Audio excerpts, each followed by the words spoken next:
এই guys, welcome back with new another blog video. তো আজকে এই সময়ে চলছে বিশ্বকাপ ফুটবল, যাকে বলা হয় the greatest show of earth. এবং এই বিশ্বকাপেরই দুই চিরপ্রতিদ্বন্দ্বী দেশ, দুই জনপ্রিয় দল এবং সারা বিশ্বে যারা জনপ্রিয়, এমনকি বাংলাদেশও সবচেয়ে জনপ্রিয় দুই দল ব্রাজিল এবং আর্জেন্টিনা নিয়ে আমরা আজকে বিশ্লেষণ করব। তাদের হেড টু হেড কম্পেয়ার করব, তাদের রাইভালরি বিশ্লেষণ করব এবং তাতে দেখব যে এই দুই দলের মধ্যে কি আসলে the real king of football. তো চলুন কথা না বাড়িয়ে ভিডিও শুরু করা যাক। ব্রাজিল আর্জেন্টিনার মধ্যকার শুধু খেলাই নয়, দুটি দেশের সাংস্কৃতিক, অর্থনৈতিক এবং চিরপ্রতিদ্বন্দ্বিতামূলক মূলত একটি প্রতিদ্বন্দ্বিতামূলক। সর্বপ্রথম 1914 সালের 20শে সেপ্টেম্বরে ব্রাজিল এবং আর্জেন্টিনার মধ্যকার প্রথম খেলা অনুষ্ঠিত হয় এবং সেটির হোস্ট করে স্বয়ং আর্জেন্টিনা। সেই খেলাতে আর্জেন্টিনার কাছে ব্রাজিল খুবই শোচনীয়ভাবে পরাজিত হয়।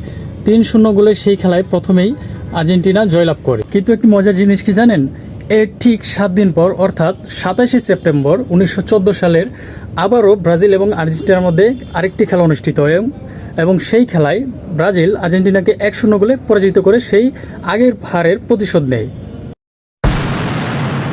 লিজেন্ড ফুটবলার নিয়ে যদি কথা বলা যায়, তবে ব্রাজিল এবং আর্জেন্টিনা এই দুই দলের মধ্যেই কিন্তু প্রচুর লিজেন্ড ফুটবলার রয়েছে, যার মধ্যে ব্রাজিলে পেলে, Ronaldo, Ronaldinho, Rivaldo, Roberto Carlos এবং হালের নেইমার রয়েছে। অপরদিকে আর্জেন্টিনার কথা যদি ধরা হয়, তাদের ম্যারাডোনা এবং মেসি এই দুইজন হচ্ছে সর্বকালের সেরা দুইজন প্লেয়ার। তাও আরও অনেক জনপ্রিয় খেলোয়াড় তাদের দলে কিন্তু রয়েছে।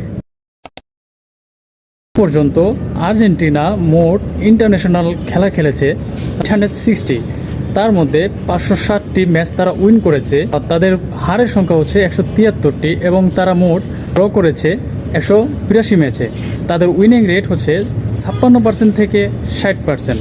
অপরদিকে ব্রাজিল 1060টি প্লাস ম্যাচ খেলে তাদের উইনিং সংখ্যা হচ্ছে 673টি এবং তাদের হারের সংখ্যা হচ্ছে 175। বাকি 260টি ম্যাচ তারা ড্র করেছে। এর মধ্যে তাদের উইনিং রেট হচ্ছে 63% থেকে 65%। তো এই দিকে আর্জেন্টিনা থেকে ব্রাজিল কিন্তু অনেকটাই এগিয়ে আছে, কারণ তাদের ম্যাচ সংখ্যা অনেকগুলো বেশি। ওয়ার্ল্ড কাপ ম্যাচের কথা যদি বলা হয়, তাহলে এই পর্যন্ত ব্রাজিল 114টি ম্যাচ খেলে রেকর্ড পরিমাণ 76টি ম্যাচ তারা উইন করেছে। অপরদিকে আর্জেন্টিনা এই পর্যন্ত 88 ম্যাচ খেলে তাদের উইনিং সংখ্যা হচ্ছে 47টি ম্যাচে তারা জয়লাভ করেছে, 24টি ম্যাচে তারা ড্র করেছে এবং বাকি 24টি ম্যাচ তারা লস করেছে। এইবার যদি আমরা ব্রাজিল বনাম আর্জেন্টিনার দুই দেশের মুখোমুখি ম্যাচের কথা বলি, তাহলে আর্জেন্টিনা এবং ব্রাজিলের মধ্যে এই পর্যন্ত মোট 110 বার মুখোমুখি ম্যাচ হয়েছে, যার মধ্যে 41টি এবং ব্রাজিল 43টি ম্যাচে উইন করেছে। বাকি ম্যাচগুলো তাদের ড্র হয়েছে। এই দিক থেকে হিসাব করতে গেলে আর্জেন্টিনা থেকে ব্রাজিল কিন্তু 2টি ম্যাচ বেশি উইন করেছে। আমরা যদি ব্রাজিল এবং আর্জেন্টিনার মধ্যে কে কতবার কাপ নিয়েছে সেটি কম্পেয়ার করি, তো এখানে কিন্তু একজন আরেকজনের থেকে কোনো অংশেই কম নয়, কারণ এই পর্যন্ত ব্রাজিল 5টি বিশ্বকাপ নিয়েছে। অপরদিকে আর্জেন্টিনা 2022 সালে বিশ্বকাপ সহ মোট 3বার বিশ্বকাপের চ্যাম্পিয়ন হয়েছে।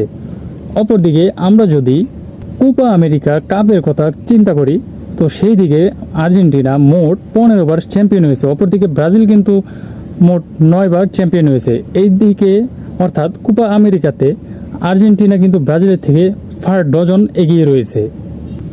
বর্তমানে আর্জেন্টিনা এবং ব্রাজিলের দুই দলে যদি আমরা এখন কম্পেয়ার করি, তো দেখা যাবে আর্জেন্টিনা কিন্তু ব্রাজিলের থেকে কিছুটা এগিয়ে রয়েছে, কারণ 2022 সালের বিশ্বকাপ জেতার পর থেকে আর্জেন্টিনা কিন্তু তাদের ফর্মের চরম পর্যায়ে রয়েছে। এই পর্যন্ত তারা একটিও ম্যাচ হারেনি, বরঞ্চ তারা প্রত্যেকটি ম্যাচেই উইন হচ্ছে। পাশাপাশি ব্রাজিলও কিন্তু ভালো পারফর্ম করছে, কিন্তু তাদের দলের মধ্যে কিছুটা ছন্নছাড়া ভাব এখনও রয়ে গিয়েছে। সো ফাইনালি যদি আমরা দুই দলকে কম্পেয়ার করে দেখি, তাদের মধ্যে কিন্তু আসলে তেমন কোনো পার্থক্য নেই। দুই দলে কিন্তু হেড টু হেড ক্ল্যাশের দিকে একে অপরের চিরপ্রতিদ্বন্দ্বী এবং এই ক্ষেত্রে আমরা তাদেরকে 50-50 রাখতেই পারি, কেননা একটি দল আরেকটি দলের থেকে কোনো অংশে কিন্তু কম নয়।